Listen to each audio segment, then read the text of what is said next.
Okay. Want to go back to Titanic? Finish what you're doing there, please. But just, yeah, they go together. Yes, they do. Okay, the Titanic was built to be sunk.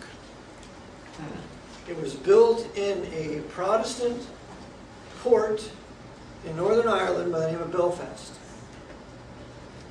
It was financed by J.P. Morgan. Remember, J.P. Morgan was the Vatican banker for America at this time. He was the one that the Jesuits used to control the banking in the U.S. They also controlled Rockefeller. Andrew Carnegie was really nothing. J.P. Morgan bought Andrew Carnegie's whole steel industry for $100 million less than what it was worth. Okay? So we're going to blame Rockefeller and we're going to blame J.P. Morgan, those two high-level Freemasons. When I say J.P. Morgan was a Knight of Malta, he was Episcopalian, J.P. Morgan died in Rome in a tremendously expensive hotel in 1913 or so. He died before the Federal Reserve Act was passed.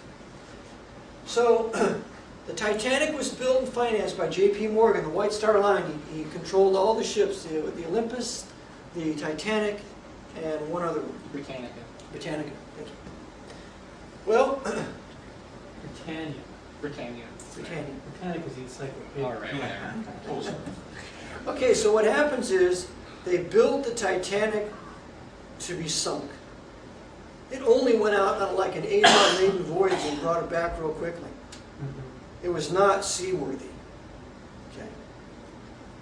The other thing is the Titanic was sold. The rooms in the Titanic were sold ahead of time to the wealthiest men in England and America that were targeted to be on it. There's a book called The Conspiracy of the Titanic, which shows you that it was in fact a conspiracy to sink the ship, and there were 55 men who refused to show up and board Titanic before it left Queenstown. 55. One of them was J.P. Morgan. He was with his harlot mistress in France and refused to leave what he was doing there. The other one was Milton Hershey, of Hershey Chocolate. Okay. Another one was Vanderbilt. He refused to get on it. So this is all bait for the wealthy men who are not part of the conspiracy, and particularly the Jews, John Jacob Astor, Isidor Straus, and Benjamin Guggenheim. Because it's wealthy Jews at this time who are opposing the establishment of the Federal Reserve Bank.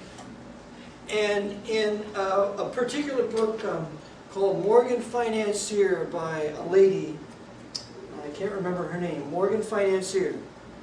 She says, Jean Strauss, Morgan Financier, she quotes Louis Brandeis by saying that the Federal Reserve should never be passed, that Federal Reserve Act, and that it is a pact with the devil.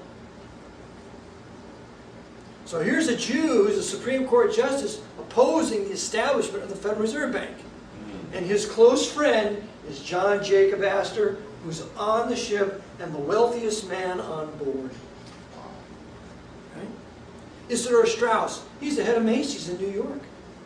Benjamin Guggenheim, another wealthy Jew, he has a Guggenheim Museum in New York City.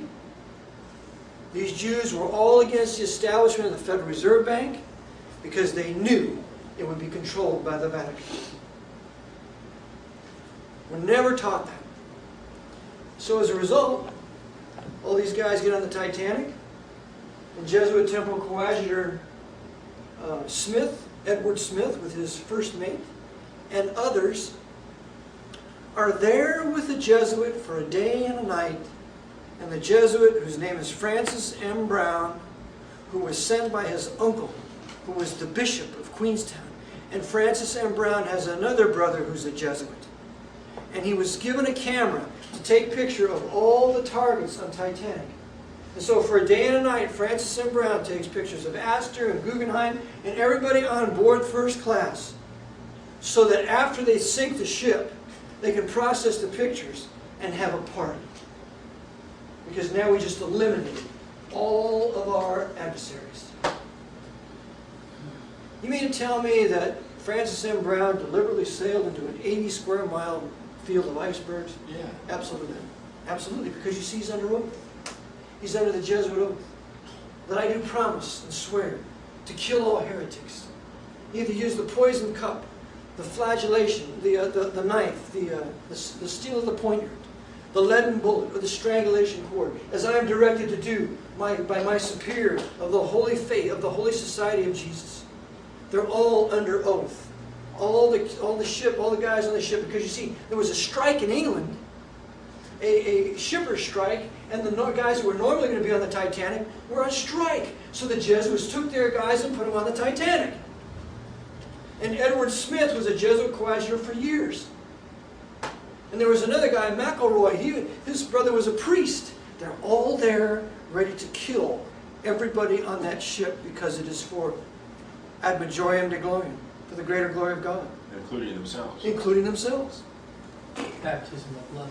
Because salvation by works will lead a man to do anything. If I am a priest and I tell you, for you to have the forgiveness of sin, you must kill that man, you'll do it. That's why salvation by works is such a damnable doctrine. This is the same way the Muslims are. You'll get 70 virgins in heaven if you blow up the Jeep. See? You become a human bomb. It's all salvation by works. And you can get any man to do anything if he really believes he has to perform some work to do it. And the Jesuits are masters at this. So, Francis M. Brown, before the ship departs Queenstown, he gets off the ship. The lucky Jesuit leaves the ship. As he sees all those Irish Catholics getting on the ship, as he sees those Protestants get on the ship, as he sees all those little children, all those helpless women get on the ship, he knows it's going to the bottom of the North Atlantic because his uncle told him so. Wow. And they do this all the time. All the time. Didn't he give the last rites to the captain before he left? He could have. Could very well have. I I'm read sure. that he had done that. Is that right? I'm sure that he did, because you can't find anywhere what Brown did for that day and a half, other than he just took pictures. And by the way, if you see the National Geographic video, Secrets of the Titanic, get that, read it, and watch it. The one who narrates it is Jesuit Temple Coadjutor Martin Sheen. And he says, then the lucky priest, I remember, I have a picture of Martin Sheen in my book, who's at the Jesuit novitiate in Wernersville. Wow. Martin Sheen named himself Sheen after Bishop J. Fulton Sheen. Changed his name from Estevez to Sheen. Now, his son, though, his youngest son, Charlie, he's real big against the New World Order. That's kind of strange, isn't it? That's all a joke. That's all for our consumption. If he was really against it, that would be the end of his acting career. It would be the end of him in Hollywood. And his father would tell him, Martin, or Charlie, if you oppose these men, they're going to kill you. Do you want to die? Because Martin knows all about them. That's why he's on the West Wing. Martin, in the West Wing program, he's the Jesuit president. That's what he is. That's what the Jesuits are portraying him as. Okay. So now, the Titanic sails out to sea, 80-mile iceberg. There's a fire going on below where the coal is. So they make sure the thing's going to sink. It hits the iceberg, they keep going. They don't stop. And according to one particular report, the guy who was at the wheel swung the ship to broadside so it would hit the iceberg, and you never expose your broadside of your ship to any danger. You only take it on the nose. They violated basic safety procedures because they wanted to sink that ship. And so they sunk it. And all those innocent poor people died. And as a result, then, the Jesuits were able to ram through their Federal Reserve Act the following year, because Titanic went down in 1912, 1913, December 23rd, 2 nights before Baal Mass, when all of our congressmen should have been there, who were Bible-believing men, Right. busy homes celebrating the Mary Mass of Christ. Federal Reserve Act is put through, and that is the beginning of the end for us financially. So back to 1929. What happens in 29? 3 Irish Catholics crash the stock market, and the Pope goes in with his Jesuits, and they buy it for pennies on the dollar.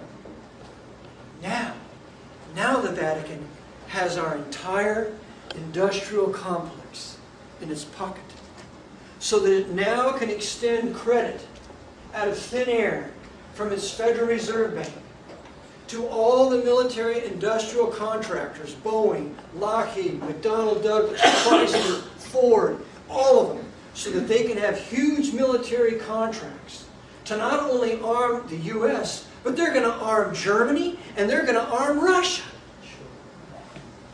Remember, this American government, controlled by the Pope, has built the entire Soviet war machine and made you pay for it every April 15th. By the way, April 15th. April 15th. Beware of the eyes of April. April 15th is when Lincoln died. The one who would have ended consolidation. April 15th is when Lincoln called out troops against the Protestant South. April 15th is when Titanic went to the bottom of the ocean. And you know how the Jesuits celebrate their April 15th? All the slaves in North America get to file income tax returns and pay income tax on their labor, on their wages.